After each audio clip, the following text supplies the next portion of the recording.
partial benefits, which are also perishable, just as the demigods themselves are. Another significance of the present verse is that Arjuna, by the grace of Lord Sri Krishna, was able to reach the heavenly planet, even with the self-same body, and was honored by the heavenly demigod Indradev, being seated with him half elevated. One can reach the heavenly planets by the pious acts recommended in the Shastras in the category of fruitive activities.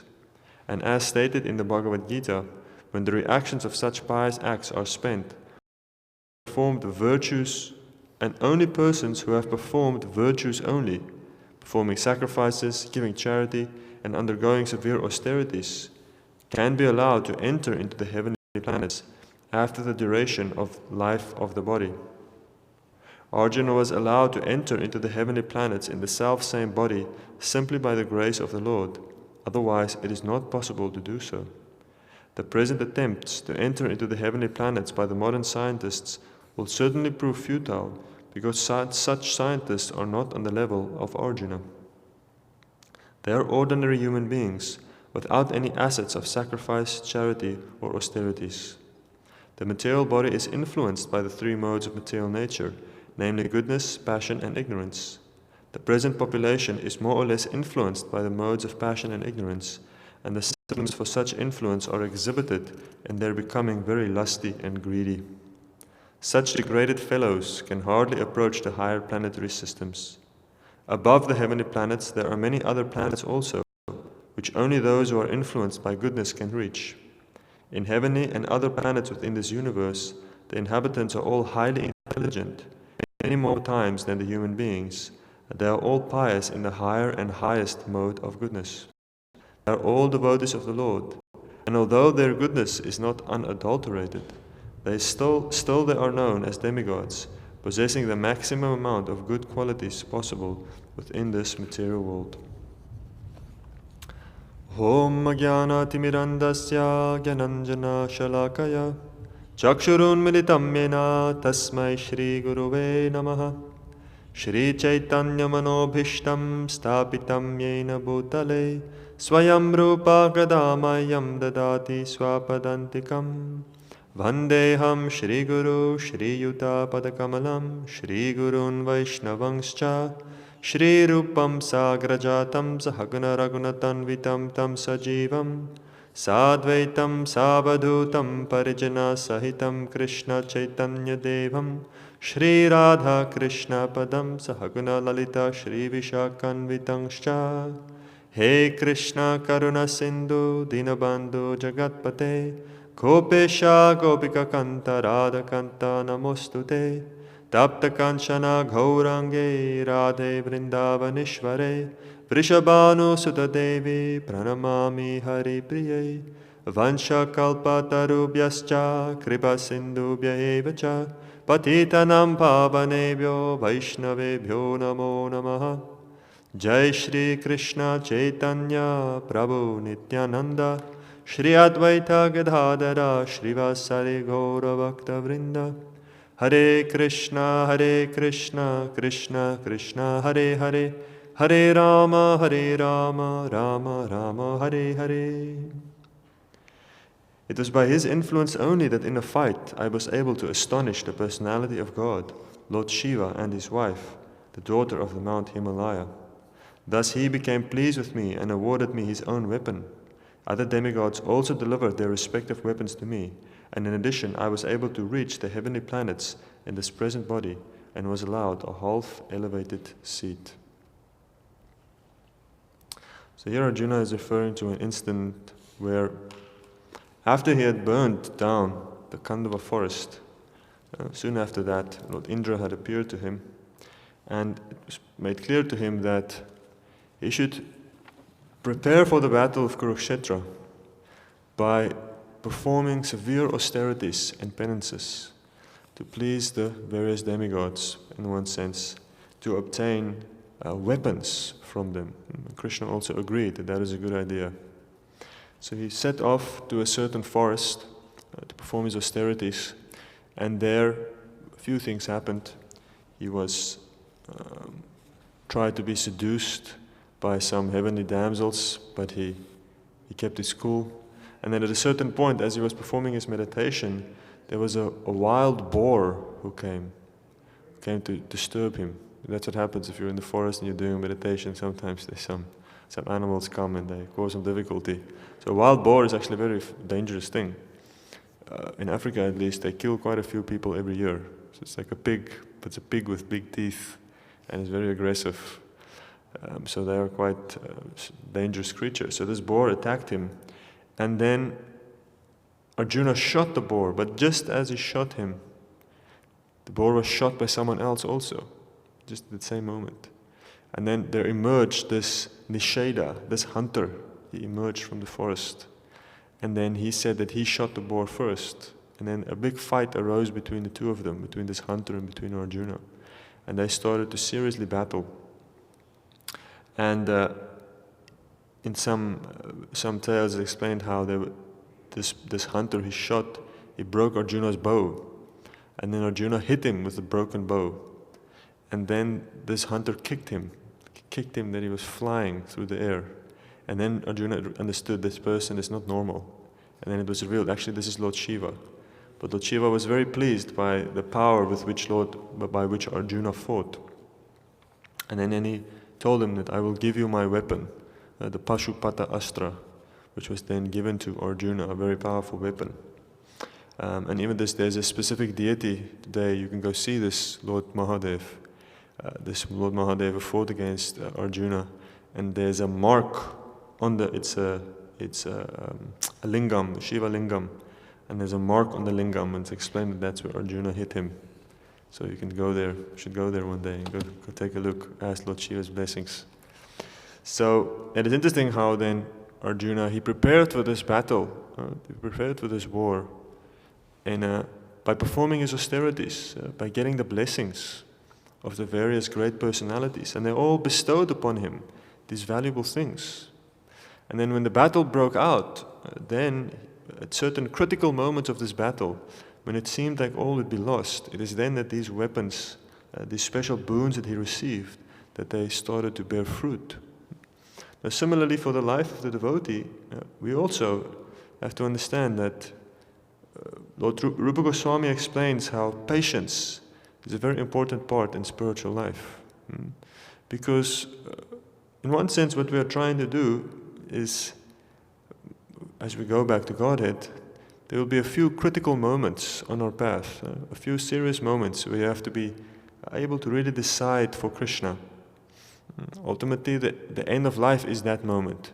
At the end of life, what will happen is that one will be confronted with all the attachments that one has not been able to break throughout his life. Whatever you have left.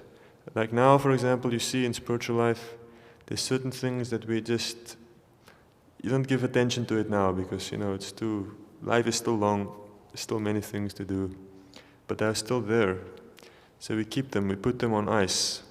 But at the end of life, then all these things will come forward. And it's at that point that one will have to decide on the strength of one's attachment, where will one go? So a great battle in one sense, that is the battle of the devotee, to choose for Krishna.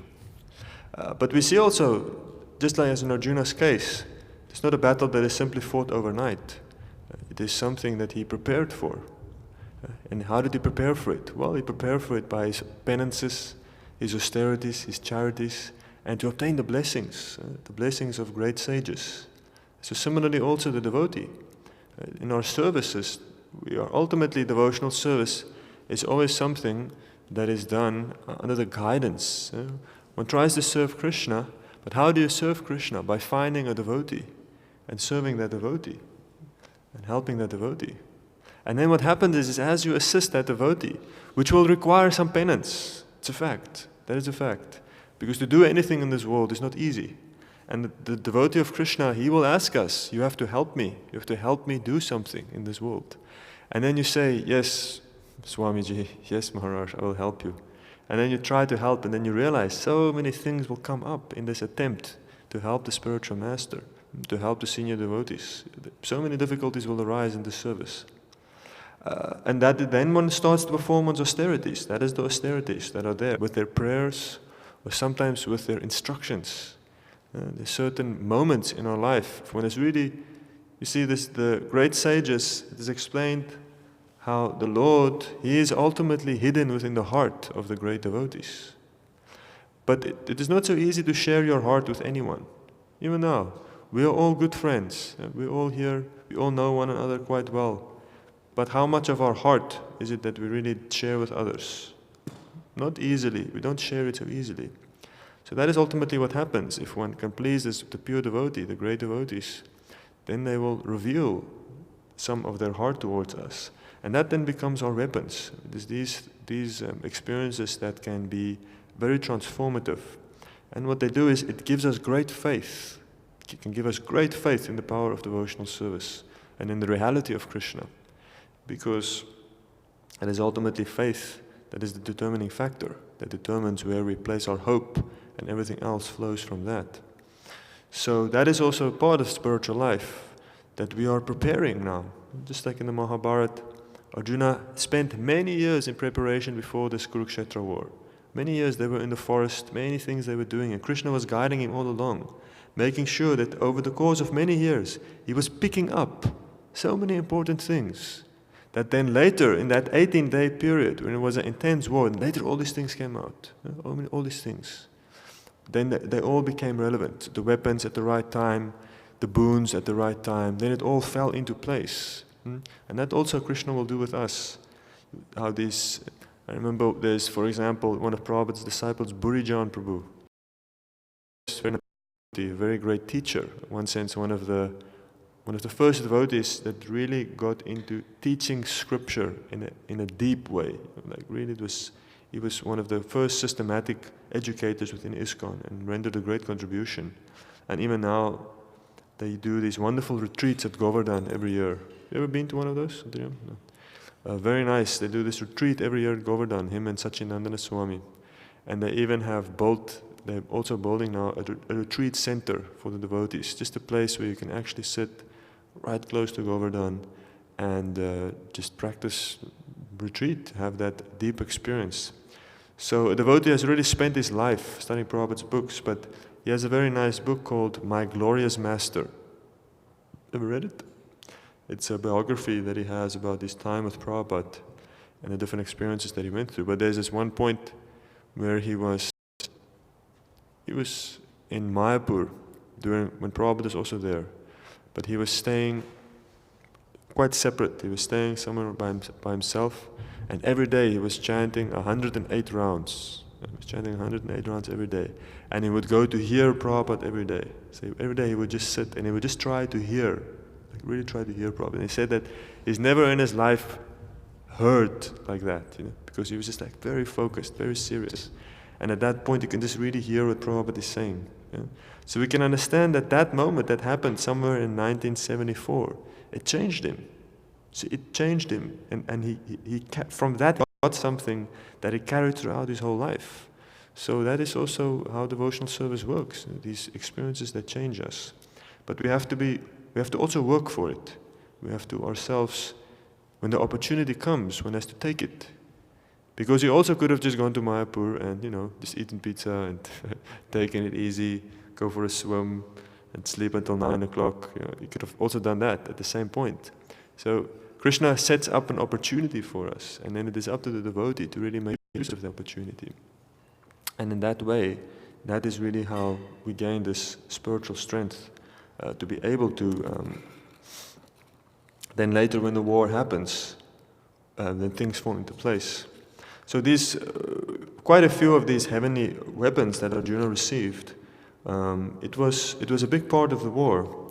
We see how, and it's not just Arjuna, it's both sides of the war, that they received these special weapons.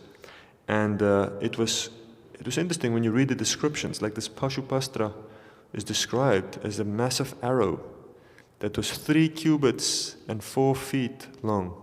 Now cubit, I'm not sure how much a cubit is. A cubit it's quite long. We have to remember also that the Pandavas were very tall.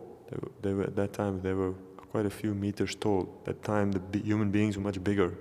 So you can imagine just this massive arrow that looked like a snake, it is explained. So these celestial weapons must have been quite something.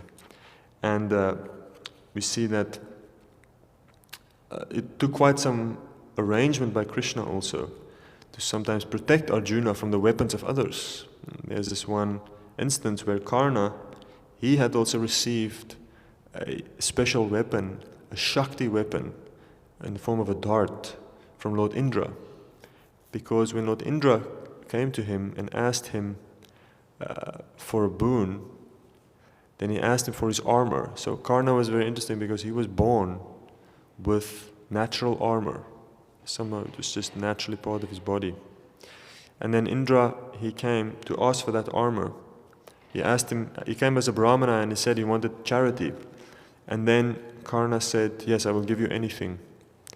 And then Indra said, give me your armor. And then Karna said, well, what to do? If the Brahmanas, this is what the Brahmanas want. So then he cut the armor, that natural armor from his body, and he gave it to him. But Indra was so impressed that Indra gave him this dart, this Shakti dart. And he said, this dart, if you throw this at someone, nothing can stop it. So then Karna, he saved this dart because he was saving it for Arjuna. Because ultimately Karna was fighting that war, but he wanted to kill Arjuna. Because Arjuna was the greatest warrior, and Karna just wanted to become the greatest warrior. And he knew that the only way to do that is to kill the greatest. If you can kill the greatest warrior, then you become the greatest warrior. So he always had his eye on Arjuna. From the beginning, he wanted to kill Arjuna. So at a certain point in the battle, and then Krishna made an arrangement, because Krishna knew if that dart was thrown, then it would be over. Because then, obviously Krishna can't stop it if he wants to, but you can see he doesn't generally interfere with the boons that come. He works around it. So then it is explained how there was an arrangement made that Gatotkacha, sounds almost like a Russian word. So Gatotkacha, which means pothead. So Gatotkacha, pothead, yeah. Or shining pothead, something like that. Gatotkacha. So he was the son of Bhima. Yes, Mataji. See, Mataji knows Mahabharata. He was the son of Bhim. So Bhima, he once, when they were in the forest, there was Hidimba, who was a Rakshasa. So the Rakshasas are, what are the Rakshasas? Not Russians, no. The Rakshasas are like vampires. So they are very similar in European folklore. You still have the stories of the vampires. They become very powerful at night. They have big fangs. They eat blood. They like to eat human blood. And they have also a lot of mystic powers. They can fly and do all kinds of things. And they don't like garlic. So that's the Rakshasas. Actually, it's explained the Rakshasas like it because in one Ayurvedic scripture, it is explained how if you eat garlic, it makes you very healthy.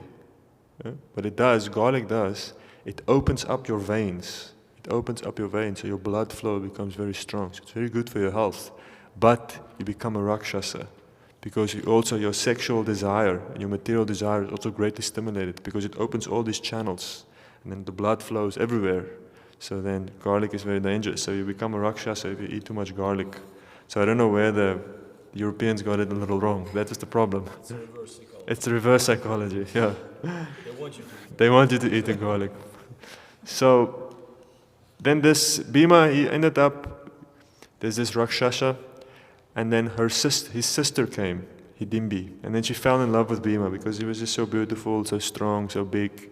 And then Bhima killed her brother, but she still liked him. And the thing with the Kshatriyas is that if a woman approaches them, they are not allowed to say no. That is the thing. If a woman comes and she takes shelter of a Kshatriya, then you have to oblige. You have to give them protection. So then Yudhisthira said, well, you have to give her some protection. You have to now oblige her instruction or desire.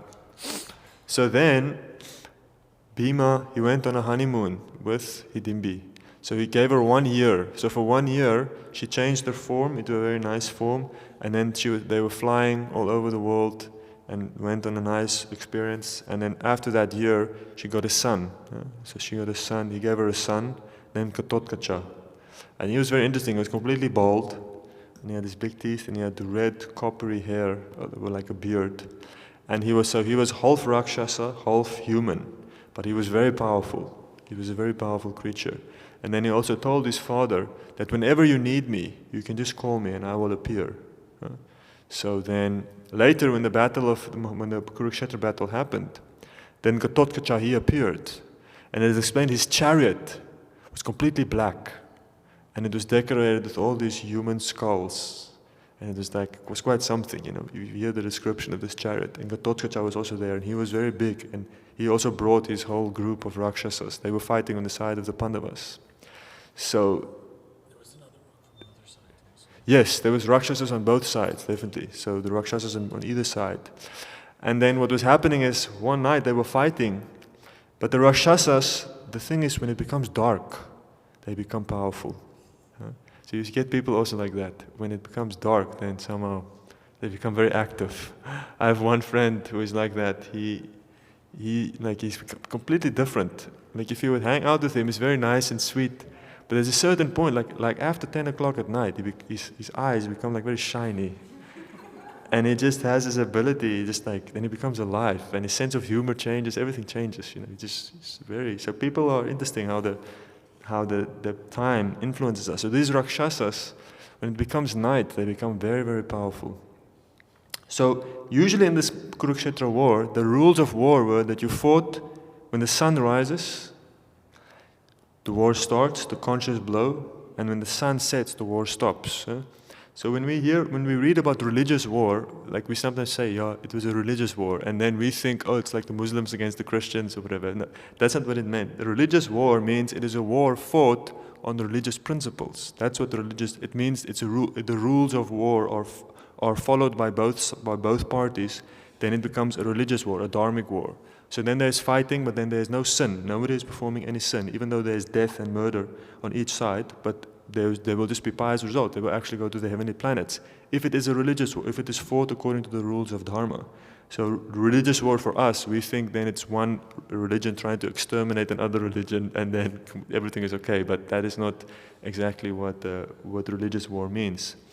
So this is part of the rules of war. You only fight when the sun is shining. But at a certain point, see, as the battle was raging, it was becoming so intense. In the beginning, if you read about the Mahabharata, in the beginning the mood was everybody was very jolly. Everybody was there. It was this very masculine kind of bhava. Everybody was just like ready for action and glory. And it was like the start of a big football match. They were just like, everybody was rowdy and very arrogant also. They were chirping. And that was the first few days of fighting. It was like that. It was just reveling in the blood. Because, you also read it. I mean, you read about Bhima. There's a certain point where it explained he was like a shark in the battle. It was like a big ocean. And he was a certain point, he's completely covered with blood. He's completely red from head to toe. And he would just be chasing the sons of Duryodhana, of Dhritarashtra. That was his vow, because he made that vow. He will kill every son of Dhritarashtra. And nobody touched any of the sons of Dhritarashtra. When everybody was fighting, nobody wanted to fight with them, because they were afraid that they kill one of them accidentally, and then Bhima would become very angry. So they were like marked men. It's like, they were in the war, but they were just like a big X on their head. And they knew they're all going to die. And everybody's like, I don't want to fight against you. Go fight with someone else. So Bhima was just explaining, he was like a shark swimming through the ocean. And he was just going for them the whole time.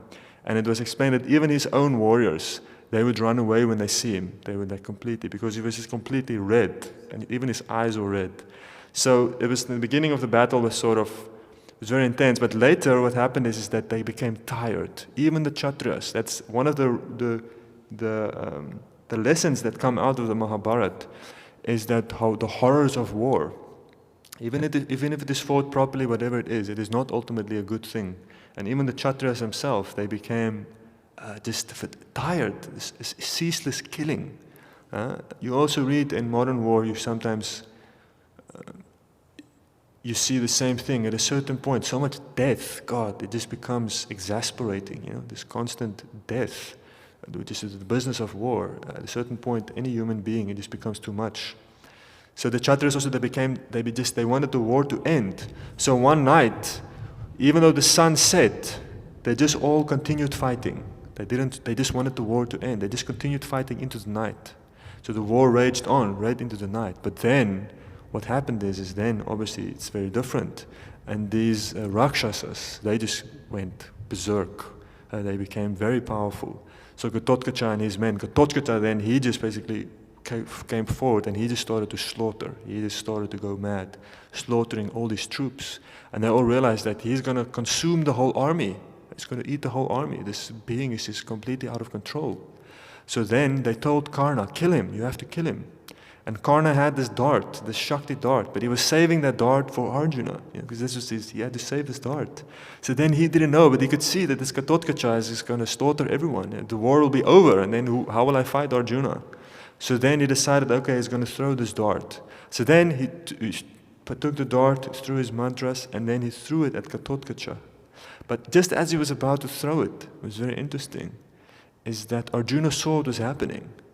And Arjuna readied his bow, and he was getting ready to stop it, because he wanted to save Ghatotkach's life.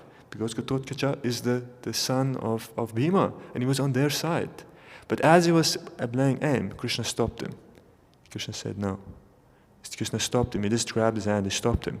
And then the dart flew, and the dart went, and then it hit Ghatotkach straight in the heart, burst his heart, and then he died. And then also the battle, because then they killed Bhima's son. So then the war, it was like they finished for the day, because then Bhima was also, he was becoming, it was a little dangerous. So at that point then, the war ended. Then later, Krishna asked, when they went back, because Arjuna didn't know what to say. And he didn't want to tell anyone that, Krishna ultimately stopped him from saving Bhima's son. So when they were back in private, he asked him, why? Why did you do it? Why couldn't I save him? I could have saved him. And it's Bhima's son, and he was fighting on our side of the war. And then Krishna told him, he said, actually, even though this person was fighting on our side, but he was not a follower of Brahmanical culture. And therefore, they also have to die. I came to kill them as well. Even though he was on the Pandava side, but he came to uproot the beings who are not religious. He was saying, they are not followers, he is not the protector of the Brahmanas, of the cows, and of the Supreme Lord. So therefore, it doesn't really have Krishna's full mercy. It's very interesting to see that Krishna also has that severe aspect to his character, where he does not look kindly upon sinful. Sin is not something good, And even if we are devotees, we sometimes can become protected from it. But you have to know that it is not pleasing to the Lord when one is engaged in sinful acts, and against acts that go against Brahmanical culture. And even though one can still render devotional service, and one can still have some connection to the devotees, one will still get the reaction for it, one still gets the pain, because one has to become purified from that. And ultimately, sin, intense sin, generally can only be purified by intense suffering. My spiritual master has told me once there was this person in Amsterdam, a devotee also, a great preacher who was preaching quite a lot. But Amsterdam is one of those cities, the regulative principle is very difficult to follow there. So this man was also, even though he was doing many things, and he actually did great service, but at a certain point, you hang out in the wrong places at the wrong times, and then he got AIDS from the brothels in Amsterdam. So then at one point he died, and he was very sick. And then Maharaj went to see him, and he was there, and this man was lying on his bed. He was very thin. And at a certain point as he was speaking, he was coughing, and he coughed up a ball of mucus that was as big as a tennis ball. His body was completely ravished. So Maharaj was like, whoa, that is intense. He did his devotional service, but he still is getting the reaction for his sinful acts. And then at the end, what was interesting is that he asked him to sing at his funeral. So then what happened is that Maharaj went, and it was everyone. He invited all his friends. So there was many people there. Many devotees were also there. And at a certain point, they read a letter. Either it was a letter or a recording of what he said. So then he was giving everybody their last message, and he said that actually I'm still alive. I know you're all crying, but I'm still alive. I've gone on to my next destination. And he said, and in a few moments, someone from the Hare Krishna movement will come, and he will sing. He will sing the Hare Krishna song, and I want all of you to sing for me and my memory of me. So then Maharaj went down, and he started. Everybody was so sad, but they were all into it now because he asked them to sing. So then he started to chant, and people were chanting like anything. And as they were chanting, then the coffin started to sink into the ground. And then they let loose a lot of white doves. There was always white doves that were flying. So it was quite a moment. Everybody started to cry, and they were chanting like anything. So it was interesting that this person, you can see, he was moving forward in devotional service. And where did they end up now? Probably living in an ISKCON temple somewhere in this life. But still, because he was purified by the suffering that came from sinful acts. So that we have to understand, that we can keep sinful habits and still be devotees, but we will sometimes get the reaction. Another time, Maharaji went to a temple, and there was a devotee in a wheelchair, completely paralyzed. And then he had recently been hit by a bus. So someone walked over the road, and a bus hit him, boom, and it's finished. Completely paralyzed from neck to toes. And Maharaj was, what do you say to someone like that? You say, "Oh, sorry," or "That sucks," or "My condolences." I don't know, what do you do if that's kind of a situation? But then he said, "Actually, Maharaj, I know why it happened. I know why it happened." And then he says, "I used to, since I was young, what I would do is, if life becomes too much, I would go into the basements, or I would catch insects, and I would take off their legs." Somehow, that's what he used to do, He always used to do it, and he was still attached to that. And even when he became a devotee, somehow he still couldn't stop it, It's just something that was somehow part of his psychology. So when that bus hit him, then he understood why. And then he knew this is why it happened. So in any case, the point we can see is that in the path of purification, one has to be careful. The devotional service ultimately will purify us, but the more we can follow Krishna's program, the more we can follow Krishna's instructions, and the adherence of Brahmanical culture, it is there actually the devotional service becomes much easier and much nicer. And that these dark aspects of our psychology, these dark aspects of the world, they get pushed to the side. Pushed to the side. It doesn't have to be so dark. I was recently reading this book about hermits in the early Russian Orthodox Church. So, fascinating period of church history. And God, it was austere, my Lord. It was so austere how those people used to live.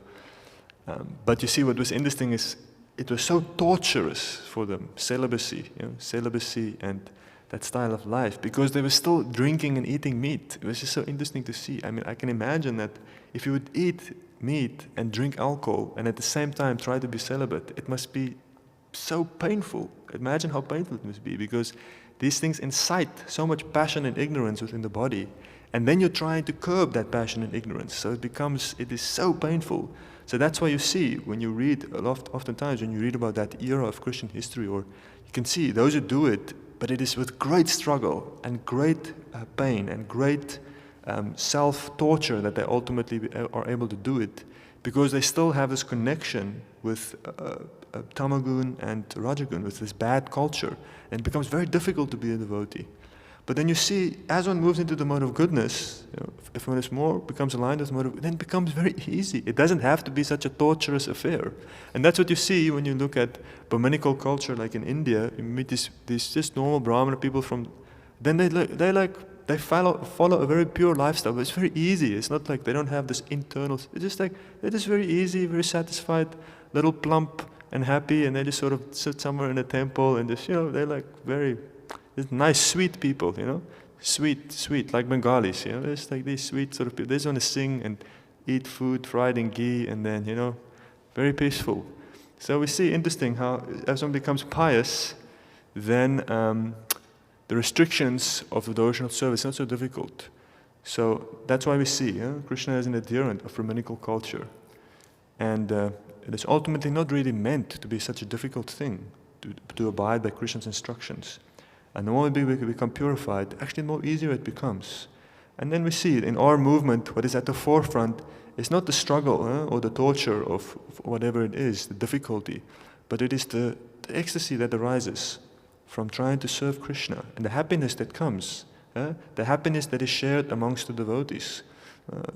What is that verse in the 10th chapter of the Bhagavad Gita, one of the Chatusloki of the Bhagavad Gita, that these devotees, when they come together and they discuss about me and they sing about my glories, they derive great satisfaction and happiness from that. So it is that tushta, tushtanti cha ramanti cha, that satisfaction and happiness that comes when the devotees gather, when pure people come together and share Krishna Katha. That is actually at the forefront, and it's that will purify us and move us forward. So that was a few thoughts based on this very wonderful Leela of the Bhagavatam, and let's hear if we have any questions or any comments or anything that has been said.